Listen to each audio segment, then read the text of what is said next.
En las últimas horas, un regalo de diamantes de $57 millones llegó a Londres, pero no fue la joya lo que hizo temblar a la corona, sino el susurro que vino con ella. Una frase pronunciada en secreto que acaba de reabrir la herida más peligrosa de la monarquía y ha sentenciado el futuro de Meghan Markle. Sucedió como lo hacen todos los desastres reales. Silenciosamente detrás de puertas cerradas. Con un comunicado de prensa del Palacio de Kensington tan formal y frío que casi ocultaba el terremoto que yacía debajo, se confirmó lo que los joyeros más prestigiosos del mundo y los observadores reales solo se habían atrevido a susurrar durante 48 horas de febril especulación. La princesa de Gales, Catalina, había recibido un regalo de cumpleaños del príncipe heredero Muhammad bin Salman, pero no era un regalo cualquiera. Eran los pendientes Apolo y Artemisa, los diamantes que alguna vez fueron aclamados como el pináculo de la excelencia gemológica cuando se vendieron por una cifra récord de $57.4 millones en una subasta. Ahora, esas dos piedras celestiales descansaban en posesión de la mujer que muchos llaman el corazón de la corona, la nueva reina del pueblo. La declaración oficial fue un ejercicio de contención calculada, agradeciendo al Reino de Arabia Saudita por un regalo de belleza simbólica e inigualable. Pero para aquellos que entienden el lenguaje de la monarquía, el mensaje era claro. Esto no era un simple gesto de amistad, era una coronación simbólica. Un acto de alineación geopolítica y personal tan profundo que redefinía el futuro de la Casa de Windsor. Los pendientes, usados discretamente durante una cena familiar privada el 9 de enero para celebrar su 44º cumpleaños, no necesitaron una alfombra roja para hacer historia. Su mitología y procedencia hablaban por sí solas. El Apolo, un diamante azul intenso de 14.54 quilates, clasificado entre los azules más puros jamás vendidos. La Artemisa, un radiante diamante rosa intenso de 16 quilates, delicado en su tono pero de una rareza inigualable. Juntos, no eran solo joyas, eran un manifiesto. Apolo, dios de la luz y la profecía. Artemisa, diosa de la protección y la naturaleza. Dualidad, fuerza, armonía. El sol y la luna, el hermano y la hermana, la lógica y el instinto, ahora simbólicamente en manos de la futura reina de Inglaterra.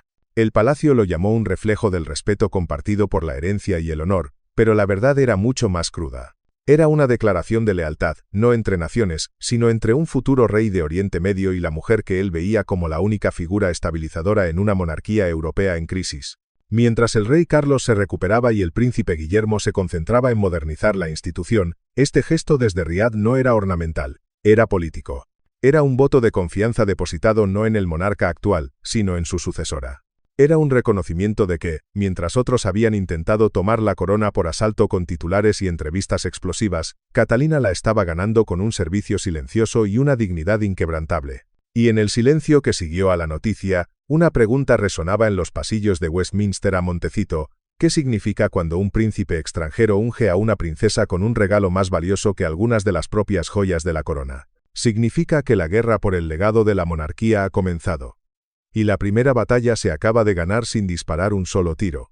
Esta no era una simple transacción, era un realineamiento del poder, uno que la monarquía tenía demasiado miedo de hacer hasta ahora. La era de la ambigüedad había terminado.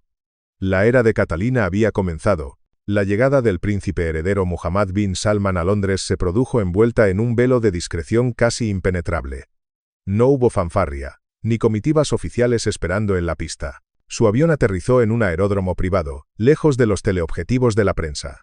Era un fantasma diplomático, moviéndose por la ciudad en vehículos sin insignias, un príncipe de las sombras operando en el corazón de un imperio. El palacio lo llamó una visita privada, pero esa palabra, en el léxico real, es un eufemismo para algo mucho más significativo, una negociación que no puede permitirse el lujo de ser pública. El verdadero propósito de su visita se materializó en una cena en Clarence House, una reunión que no apareció en ninguna agenda oficial, un auténtico consejo silencioso. Allí, Guillermo y Catalina recibieron al príncipe heredero, acompañados únicamente por la princesa Ana y el príncipe Eduardo. Un informante dentro de los muros del palacio la describió no como una cena, sino como una noche de puentes simbólicos, no de acuerdos transaccionales. El aire en la sala era denso, pero no de celebración. Era frío, controlado, calculado. Cada palabra, cada gesto, estaba cargado de un peso histórico. En esa mesa no se sentaban simplemente miembros de la realeza, se sentaban los arquitectos del futuro de dos de las monarquías más poderosas del mundo. Fuentes cercanas a ambas cortes afirman que el regalo de los pendientes fue aprobado personalmente por el rey Salmán, quien considera a Catalina una figura estabilizadora fundamental en la diplomacia real europea, una roca de compostura en un mar de escándalos y abdicaciones emocionales. Esta cena era la ratificación de esa creencia. Era la confirmación de una alianza no escrita, basada en una comprensión mutua del deber, la tradición y, lo más importante, la permanencia. Mientras Guillermo hablaba de la iniciativa del Commonwealth y MBS discutía las reformas económicas en su reino, el subtexto era inconfundible. Estaban construyendo un futuro que eludía las fragilidades del presente. Estaban forjando una conexión directa, de heredero a heredero, asegurando que la relación entre sus dos casas perduraría más allá de los reinados de sus padres. Pero en medio de esta coreografía de poder y protocolo, el tono de la visita estaba a punto de dar un giro brusco, uno que nadie en la sala podría haber anticipado. Porque después de las formalidades, en una discusión privada y extraoficial, el príncipe heredero dirigiría su atención a los fantasmas del pasado, y con una sola frase, encendería una mecha que llevaba años esperando una chispa. La noche de los puentes simbólicos estaba a punto de convertirse en el preludio de una guerra de verdades no contadas, una guerra por la memoria y el legado. El cambio en la atmósfera fue casi imperceptible para un extraño, pero para los presentes, fue como si todo el oxígeno hubiera sido succionado de la habitación. Sucedió mientras el grupo admiraba una serie de fotografías enmarcadas que adornaban una de las paredes de Clarence House, retratos de Catalina en varias cenas de estado a lo largo de los años. El príncipe heredero Muhammad bin Salman se detuvo frente a una imagen en particular. En ella, Catalina lucía la tiara del nudo del amante, un préstamo de la colección de la reina Isabel y una pieza inseparablemente ligada a la memoria de la mujer que no pudieron proteger, Diana. MBS la observó durante un largo momento, su expresión indescifrable. Luego, con una calma clínica, habló. Ella lleva las joyas de estado con gracia, dijo, su voz apenas un susurro. Hizo una pausa, dejando que el peso de sus palabras se asentara en el silencio. No todas lo hacen. El silencio que siguió fue profundo, un silencio que zumba con algo invisible, como una tormenta antes de tocar el suelo. Ningún nombre fue mencionado. No era necesario. En esa sala, donde cada palabra es un movimiento en un tablero de ajedrez tridimensional, la implicación era tan clara como el diamante Apolo. Continuó, su mirada todavía fija en la fotografía, algunas toman prestado y luego se desvanecen. La frase cayó como una sentencia. No era una simple observación, era un veredicto. Era la voz de un hombre que se sentía personalmente agraviado, no por un asunto de estado, sino por una cuestión de honor. Un miembro del personal presente describió el momento como si una daga de hielo hubiera sido deslizada sobre la mesa. La princesa Ana, conocida por su aversión a la ambigüedad, mantuvo una expresión estoica, pero sus ojos se estrecharon sutilmente. Guillermo, siempre el diplomático, asintió con la cabeza lentamente, una señal silenciosa pero inconfundible de que el mensaje había sido recibido y entendido. Esta no era una queja trivial, era una acusación de la más alta traición dentro del código real. El mal uso de un regalo destinado a la soberana. En el mundo de la monarquía, las joyas no son accesorios. Son historia. Son símbolos de lealtad, poder y confianza. Usar una pieza de estado es llevar el peso de la corona. Tomarla sin permiso, ocultar su procedencia, es un acto que roza la profanación, un ataque a la historia misma. Y en esa tranquila habitación de Clarence House, la acusación había sido lanzada. El fantasma de un escándalo que el palacio había intentado enterrar desesperadamente acababa de ser exhumado, no por un tabloide, sino por la única persona cuya palabra sobre el asunto era irrefutable. La daga había sido susurrada, y la herida, que nunca había sanado, se abrió de nuevo, sangrando sobre la alfombra de la diplomacia. Para comprender la magnitud de la bomba que Muhammad bin Salman acababa de detonar en Clarence House, tenemos que retroceder en el tiempo. La línea de tiempo no solo tiene agujeros, tiene heridas. La herida principal se remonta a octubre de 2018, durante la gira real de los Sussex por el Pacífico Sur. El 23 de octubre, en una cena de estado en Fiji, Meghan Markle apareció luciendo un deslumbrante par de pendientes de araña de diamantes. En ese momento, la prensa se centró en su elegancia. Pero detrás de las puertas del palacio, el pánico se estaba instalando. Porque esos pendientes aparecieron solo 3 días después de que Arabia Saudita admitiera su participación en el asesinato del periodista Jamal Khashoggi. La óptica era catastrófica. La nueva duquesa, un faro de progresismo y valores humanitarios, adornada con joyas aparentemente vinculadas al mismo régimen que estaba en el centro de una crisis internacional de derechos humanos. Cuando los periodistas comenzaron a hacer preguntas sobre la procedencia de los pendientes, comenzó el baile de las narrativas cambiantes, una remodelación de la historia en tiempo real. Inicialmente, el equipo de prensa de Meghan afirmó que eran prestados de un joyero privado. Se susurraron nombres como Chopardo Butani. Pero a medida que la presión mediática aumentaba, la historia cambió. Los abogados de Meghan declararon que los pendientes habían sido un préstamo de la reina Isabel. Sin embargo, nunca apareció ninguna documentación del palacio que confirmara tal préstamo. Nunca un miembro del personal de la reina corroboró públicamente esa afirmación. El cuento de hadas era una mentira, y el palacio lo sabía. La verdad, que ahora el propio príncipe heredero había confirmado, era mucho más dañina. Los pendientes no eran un préstamo, eran un regalo diplomático, presentado a la reina Isabel II durante la visita de MBS a Londres en marzo de 2018. Según todo protocolo y costumbre, pertenecían a la colección de Su Majestad, al Estado, no a un individuo. Meghan los usó de nuevo el 14 de noviembre de 2018, para la celebración del 70º cumpleaños del entonces príncipe Carlos en el Palacio de Buckingham. En ese momento, el escándalo Khashoggi estaba en su punto álgido. Su decisión de usarlos no fue solo una metedura de pata diplomática, fue vista dentro de los muros del palacio como un acto de desafío ensordecedor o, peor aún, de una ignorancia asombrosa sobre el peso de sus acciones. El escándalo finalmente se desvaneció de los titulares, enterrado bajo capas de otras crisis de los Sussex. Pero la monarquía nunca olvida. La herida supuraba en silencio. Ahora, con el comentario de MBS, el fantasma de Fiji había regresado, no como un rumor, sino como una acusación directa. Ya no se trataba de una elección de moda cuestionable, se trataba de protocolo, propiedad y la integridad del legado de la difunta reina. No era una disputa familiar, era una violación del protocolo de la corona. La onda expansiva de la visita de Mohammed bin Salman no terminó en Clarence House.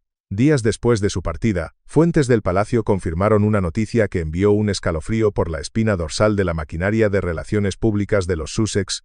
El príncipe heredero había solicitado y grabado una entrevista individual para ser transmitida exclusivamente en Por The View, uno de los programas de entrevistas diurnos más vistos de Estados Unidos. La elección del lugar no fue un accidente. Fue una jugada de ajedrez estratégica, calculada con una precisión letal. En lugar de emitir una declaración diplomática formal que sería enterrada en la sección de política, MBS eligió hablar directamente al corazón de la cultura popular estadounidense, el mismo campo de batalla mediático que Meghan Markle había dominado durante años. No estaba corrigiendo un registro diplomático, estaba reclamando una narrativa. El episodio, según los susurros que emanaban de los conocedores de los medios, estaba embargado hasta su lanzamiento oficial a finales de mes, pero los detalles que se filtraron eran explosivos. Se decía que la entrevista incluía recuerdos personales sobre una actriz familiar en una reunión privada en un yate, un regalo destinado a la reina Isabel II y un controvertido par de pendientes usados sin la debida devolución. La monarquía no persigue el ruido, construye la permanencia. Pero MBS no está sujeto al protocolo de Windsor. Su movimiento fue un ataque directo y público. Llevaba la disputa desde los pasillos silenciosos del poder hasta la arena ensordecedora de la opinión pública. Para el Palacio de Buckingham, esto presentaba un dilema. La corona no puede ni será arrastrada a una pelea de relaciones públicas. Sin embargo, el silencio podía interpretarse como una admisión de que no tenían control sobre la narrativa de un ex miembro de la familia. La entrevista era una bomba de tiempo, programada para detonar en el corazón del imperio mediático de Meghan, y mientras sus abogados supuestamente se apresuraban a intentar contener el daño, una verdad se hizo evidente. Puedes abandonar la monarquía, pero no puedes escapar de su historia, especialmente cuando esa historia es contada por un príncipe que tiene muy poco que perder y una verdad que está decidido a revelar. El escenario estaba listo para un enfrentamiento que no se libraría con decretos, sino con índices de audiencia. Esto ya no era una conversación a puerta cerrada, se estaba convirtiendo en un espectáculo público, uno que amenazaba con sacar a la luz verdades que la institución había luchado por mantener enterradas. En la muy esperada entrevista pregrabada, el príncipe heredero Mohammed bin Salman no habló en generalidades. Dio un relato sin filtros de una velada a bordo de un yate privado, mucho antes de que Meghan Markle se convirtiera en la duquesa de Sussex. Según fuentes de producción cercanas al programa, MBS la identificó como la sorprendente joven que encontré en la reunión de élite de un amigo, organizada por una infame socialité conocida por coleccionar estrellas antes de que asciendan. La revelación fue sísmica. La narrativa oficial de Meghan siempre se ha centrado en su lucha en Hollywood, trabajando como modelo de maletín en Por Deal or No Deal Por y consiguiendo pequeños papeles en televisión. Es una historia de origen de una mujer hecha a sí misma, luchando por audiciones entre tiendas de yogur helado. Pero el relato de MBS pintaba una imagen completamente diferente. La recuerdo claramente, declaró supuestamente. Aún no era de la realeza, pero se comportaba como alguien que ya sabía que lo sería. Esta declaración, aunque sutil, tiene implicaciones estruendosas. Sugiere que el acceso de Meghan a los círculos de poder pudo haber sido estratégico, no una casualidad, y que sus ambiciones estaban bien establecidas mucho antes de conocer al príncipe Harry. De repente, las lagunas en su biografía pública comenzaron a parecer menos como omisiones y más como encubrimientos. El período entre 2004 y 2011, donde sus créditos de actuación son escasos y su presencia en las redes sociales es mínima, ahora se ve bajo una nueva luz. Los viajes internacionales inexplicables al Mediterráneo y partes del Golfo sin obligaciones laborales que los acompañen ya no parecen vacaciones, sino movimientos estratégicos en un tablero de ajedrez social. El yate de los secretos no era solo una anécdota, era la pieza que faltaba en el rompecabezas. Demostraba que su ascenso no fue un cuento de hadas, sino una campaña. Los conocedores de la industria ahora susurran sobre cambios silenciosos de nombre en las listas de invitados y suites de hotel de cortesía, todo parte de un esfuerzo calculado para ganar proximidad a los círculos de élite. La historia que contó al mundo, la del outsider que tropezó con la realeza, se estaba desmoronando. Lo que emergía era la imagen de una operadora consumada, una que entendía que el poder no siempre se gana bajo los reflectores, sino a menudo en las cubiertas silenciosas de los yates privados, mucho antes de que las cámaras comiencen a grabar. El pasado había regresado como una orden. No como un recuerdo. Fue el momento que hizo que los conocedores del palacio contuvieran la respiración. En la misma entrevista, el príncipe heredero confirmó de una vez por todas la verdad sobre los pendientes de araña de diamantes. Los pendientes fueron enviados en un estuche rojo con nuestro sello real, le dijo al entrevistador. Nunca fueron destinados para la retención personal. Pertenecían, por toda costumbre, a la colección de Su Majestad. La declaración fue un golpe directo y devastador a las múltiples y contradictorias afirmaciones públicas hechas en nombre de Meghan. La verdad, finalmente, no estaba escrita con sangre, sino tallada en diamantes. Su equipo de prensa había mentido. Sus abogados habían ofuscado. Y ahora, el supuesto donante original había hablado, y su tono no era solo de aclaración. Era de ofensa. Vi fotografías de ella usándolos en Fiji, señaló MBS. Me sorprendió. No habían sido prestados a través de los canales adecuados, y fueron usados en un momento de fuego político. Esta confirmación hizo más que reabrir viejas heridas. Reformuló todo el personaje público de Meghan. Desde el principio de su viaje real, había cultivado una narrativa basada en la integridad, el éxito hecho a sí misma y valores estrictos. Su marca de estilo de vida, American Riviera Orchard, se basa en temas como la autenticidad, la transparencia y la vida ética. Pero sí, como el príncipe heredero MBS ahora implicaba fuertemente, Meghan aceptó o retuvo joyas diplomáticas de manera inapropiada, disfrazó su procedencia para evitar una reacción pública y luego permitió que sus representantes mintieran repetidamente al respecto, entonces pone en tela de juicio no solo un incidente, sino la base misma de su imagen. Esto ya no era un error de protocolo. Era un engaño deliberado. Era el uso de un regalo destinado a una monarca para beneficio personal en el escenario mundial, una violación fundamental de la confianza que sustenta toda la institución. El silencio del Palacio de Buckingham y Kensington en los días siguientes fue ensordecedor, pero no era un silencio de debilidad. Era el silencio de la vindicación. No necesitaban emitir una declaración. El príncipe heredero lo había hecho por ellos. El asunto había sido reavivado con una claridad brutal, y esta vez no había ambigüedad. Era una historia de engaño, y el veredicto final había sido emitido no en un tribunal, sino en la corte de la opinión pública mundial, donde la confianza, una vez rota, es casi imposible de restaurar. El escándalo de los pendientes no fue un lapso aislado, sino la punta de un iceberg mucho más profundo, uno que supuestamente involucra el uso estratégico de nombres, la escalada social y la reescritura silenciosa de una historia inconveniente. En los días siguientes a la bomba de MBS, fuentes de la Oficina de Protocolo Real comenzaron a hablar extraoficialmente.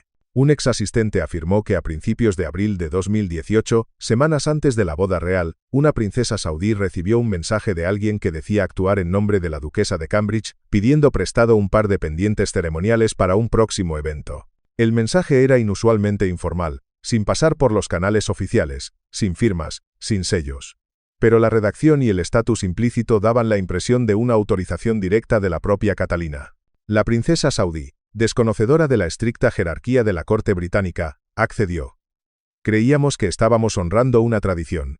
Compartió la fuente. Fue solo después de la aparición en Fiji que nos dimos cuenta de que algo había sido tergiversado. Si es cierto, esto marca la primera instancia conocida en la que Meghan supuestamente invocó el nombre de Catalina para legitimar el acceso a artículos de élite, y no fue la última. La diseñadora Victoria Beckham, conocida por su discreción, pudo haber añadido sin saberlo otra pieza al rompecabezas. Semanas antes de los comentarios de MBS, hizo una declaración ahora infame en un almuerzo de moda privado. Algunas personas piensan que porque se casan con la realeza, todo es suyo para tomar prestado y olvidarse de devolver. Ese vestido azul todavía falta. Los tabloides lo desestimaron. Pero los conocedores de la industria sabían que se refería a un vestido de zafiro hecho a medida prestado a Meghan para una gala benéfica previa a la boda en 2018, que nunca fue devuelto. Peor aún, circulan rumores de que Meghan afirmó que estaba tomando prestado el vestido como una aparición sorpresa en nombre de Catalina, quien había dado a luz recientemente al príncipe Luis. Esto no es solo un patrón de comportamiento, es la firma de una operadora. El uso del nombre de Catalina, la futura reina, como palanca, es una traición de un orden diferente. No se trata de tomar prestado un vestido, se trata de tomar prestada una legitimidad que no se ha ganado. No era afecto lo que buscaba, era legitimidad. Cada nueva revelación teje una red más apretada, una que sugiere que la historia de origen de Meghan no fue escrita con trabajo duro, sino con los nombres de otras personas. Mientras el mundo se obsesionaba con los diamantes y la diplomacia, el imperio comercial de Meghan Markle, American Riviera Orchard, comenzaba a mostrar grietas. Lanzada con una fanfarria mediática masiva, la marca prometía autenticidad, compasión y honestidad. Pero lo que realmente socava su credibilidad no son las bajas ventas, sino la flagrante contradicción entre sus valores promovidos y el creciente cuerpo de acusaciones en su contra. Cada frasco de mermelada artesanal, cada fuente rústica utilizada en el empaque de su marca, ahora se siente para un número creciente de observadores como una distracción de una verdad incómoda. Un recente falo técnico en el sitio web oficial de la marca expuso temporalmente los datos de inventario interno, revelando decenas de miles de frascos de mermelada, velas y aceites sin vender. La revelación desencadenó una ola de burlas en línea, pero el problema es más profundo que un simple fracaso comercial. El problema es de confianza. ¿Cómo puede una marca predicar la transparencia mientras su fundadora está en el centro de un escándalo sobre la procedencia oculta de unos diamantes vinculados a un periodista asesinado? ¿Cómo puede vender la idea de una vida ética mientras es acusada de usar el nombre de su cuñada para obtener favores?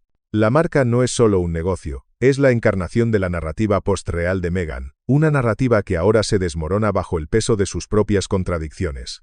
El imperio de American Riviera Orchard se revela no como una estructura de valores sólidos, sino como un palacio de cristal, hermoso a la distancia pero peligrosamente frágil bajo escrutinio. Cada nueva revelación sobre su pasado actúa como una piedra lanzada contra ese cristal.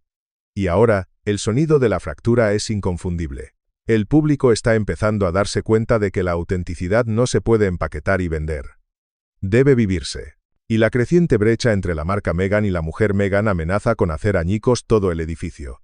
Esto no es sobre tradición.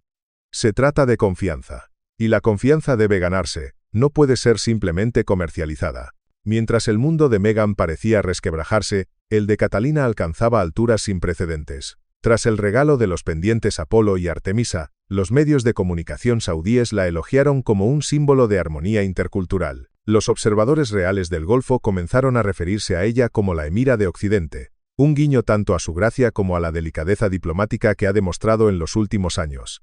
Este calor no es accidental. Catalina, junto con Guillermo, ha sido fundamental en el alcance real post-Brexit, estableciendo un vínculo de confianza con los líderes del Golfo. Un cortesano real del Golfo comentó en privado: ella no se excede. No explota. Catalina lleva nuestros regalos con honor, no con oportunismo.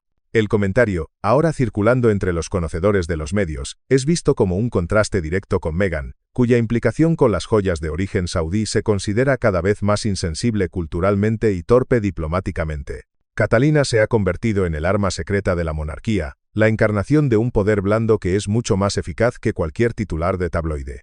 Ella no necesita dar entrevistas explosivas ni lanzar marcas de estilo de vida. Su poder reside en su consistencia, en su silencio digno y en su inquebrantable sentido del deber. Diana usó la amabilidad para resistir. Catalina la está usando para liderar. En un mundo real que a menudo parece caótico y transaccional, ella se ha convertido en el ancla, la verdadera guardiana del legado. La mujer que, según las palabras de la nota manuscrita que acompañaba el regalo de los pendientes, lidera con firmeza, no con espectáculo.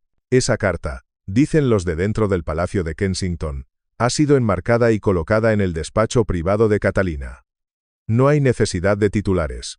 No hay necesidad de refutaciones. Solo claridad a través del carácter. Su ascenso no es una casualidad. Es el resultado de una estrategia a largo plazo, una de paciencia, protocolo y una profunda comprensión de que en la monarquía, la influencia real se construye en silencio, lejos de las cámaras. Ella no solo está esperando ser reina, se está convirtiendo en una. El contraste emocional se agudiza aún más con la actual crisis de salud del padre de Meghan, Thomas Markle. Se sometió a una amputación de pierna y actualmente está en rehabilitación intensiva. Pero mientras los reporteros acampan fuera de su modesto centro de rehabilitación, un hecho sigue siendo innegable: su hija no lo ha visitado. Fuentes cercanas a Thomas confirman que no ha recibido una llamada telefónica, una visita en persona o un mensaje de video de Meghan desde su cirugía. Una tarjeta y una supuesta carta enviadas a través de intermediarios llegaron semanas después, pero no contenían información de contacto ni invitación para reconectarse. La óptica emocional es devastadora. Mientras Meghan aboga por el bienestar, los rituales familiares y la sanación en su marca, su distanciamiento en la vida real continúa pintando un retrato de desapego glacial. Los tabloides han capitalizado la imagen. Vende mermelada pero no visita a papá, decía un titular. Otros han sido más cortantes, compasión real solo ante la cámara. Esto ya no es simplemente una disputa familiar, se ha convertido en un referéndum sobre su carácter. Para una figura pública cuya marca se basa en la conexión humana y la empatía, el continuo abandono de su padre enfermo es una contradicción que ni siquiera la maquinaria de relaciones públicas más sofisticada puede explicar. Revela una desconexión fundamental entre la persona que dice ser y las acciones que realiza cuando cree que nadie está mirando. Este drama personal, que se desarrolla en paralelo al escándalo de los pendientes, sirve como un poderoso recordatorio de que la verdad de una persona no se encuentra en sus publicaciones de Instagram o en las etiquetas de sus productos, sino en cómo trata a aquellos a quienes una vez llamó familia. Y en este frente, el silencio de Meghan es la declaración más ruidosa de todas. Estamos asistiendo no a un escándalo en el sentido explosivo, sino al lento desmantelamiento de una narrativa, una capa tras otra de una identidad cuidadosamente construida que se desprende. La monarquía no podía ni iba a ser arrastrada a una pelea de relaciones públicas. En su lugar, respondería a la manera de los Windsor. Silenciosa, estratégica y con precisión. En los días posteriores a la confirmación de MBS, se convocó una reunión estratégica silenciosa en Clarence House. Según las fuentes, estaban presentes el príncipe Guillermo, la princesa Ana, y el consejo legal del palacio. La reunión no se centró en cómo refutar a Meghan, sino en cómo proteger la institución. Era la activación del protocolo de contención. El objetivo no era ganar una batalla de titulares, sino asegurar la permanencia de la corona. La estrategia que surgió de ese consejo silencioso fue triple. Primero, defender la integridad institucional de la monarquía sin nombrar directamente a Meghan. Segundo, prepararse para las posibles consecuencias de la inminente entrevista en Port de View. Tercero, establecer el tono para el futuro como un año de liderazgo modernizado y orientado hacia adelante. Una fuente con conocimiento de la discusión lo resumió así: no están preocupados por lo que se dice. Están centrados en lo que viene después. La monarquía no persigue el ruido. Construye la permanencia. No se esperaba ninguna reprimenda pública de ningún miembro de la realeza. La respuesta no sería verbal, sino simbólica. Mientras el príncipe Carlos permanece en recuperación, el príncipe Guillermo ha asumido cada vez más las riendas, no solo en eventos oficiales, sino en decisiones que marcan el tono. Su decisión de invitar a MBS a la próxima mesa redonda económica del Commonwealth no fue solo un gesto diplomático, fue una declaración de movimiento hacia adelante sin disculpas. La monarquía no será distraída ni desestabilizada por escándalos personales en su periferia. En su lugar, está abrazando su próximo capítulo a través de relaciones basadas en el respeto mutuo, no en el caos. Y el pasado de Meghan, una vez visto como un trágico que hubiera pasado si real, ahora está siendo silenciosamente categorizado como un archivo cerrado. La reunión en Clarence House no fue una declaración de guerra contra Meghan, fue la activación de un protocolo, un cierre de filas diseñado para aislar la amenaza y permitir que la institución continúe su marcha, imperturbable y eterna. El primer movimiento simbólico del palacio fue sutil, pero para aquellos que entienden el lenguaje del poder real, fue devastadoramente claro. No hubo un anuncio público, solo una actualización silenciosa en los registros internos de la colección real. Los pendientes de araña de diamantes, aquellos que una vez usó Meghan en Fiji, fueron reclasificados. La nueva designación, no en circulación activa. Traducción: están efectivamente retirados. Su procedencia, contaminada más allá de la salvación. Este no fue un acto de despecho, fue una purga simbólica. Fue el equivalente burocrático de un exilio. Con un simple cambio en un libro de contabilidad, el palacio había borrado el incidente de su historia oficial. Los pendientes, ahora manchados por la controversia y el engaño, ya no estaban disponibles para préstamo o uso ceremonial. Se habían convertido en una reliquia de un error, encerrados en la bóveda real como un recordatorio silencioso de una traición al protocolo y la confianza. Esta acción, realizada silenciosamente detrás de puertas cerradas, fue más poderosa que cualquier declaración pública. Demostraba que, si bien la monarquía no se rebajaría a una disputa pública, ejercería su autoridad para proteger su integridad.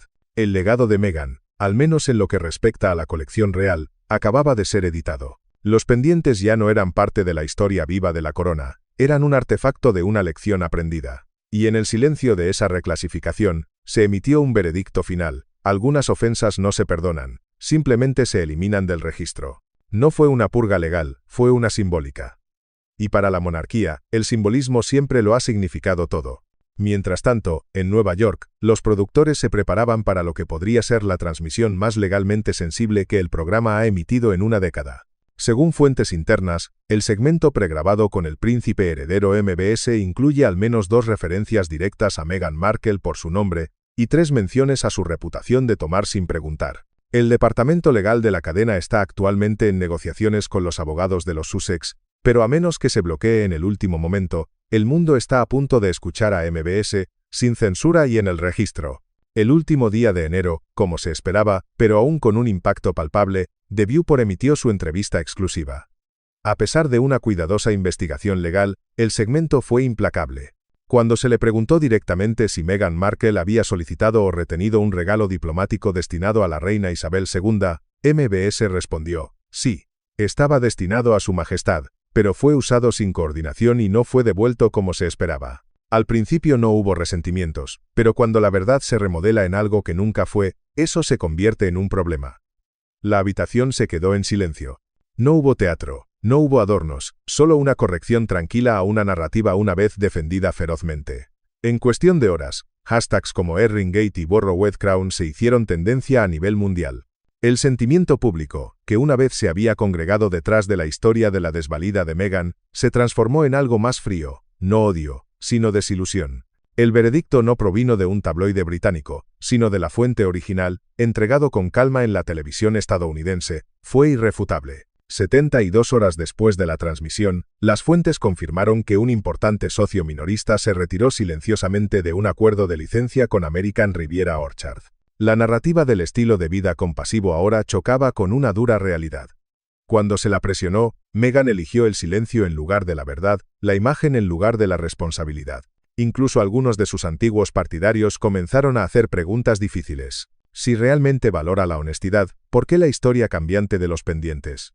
Si representa los valores de la familia primero, ¿dónde está su padre en esa imagen? Si defiende la integridad, ¿por qué tomar prestado sin reconocimiento? El veredicto final no fue emitido por un juez, sino por la audiencia global, y fue claro: la confianza, una vez rota, es casi imposible de restaurar.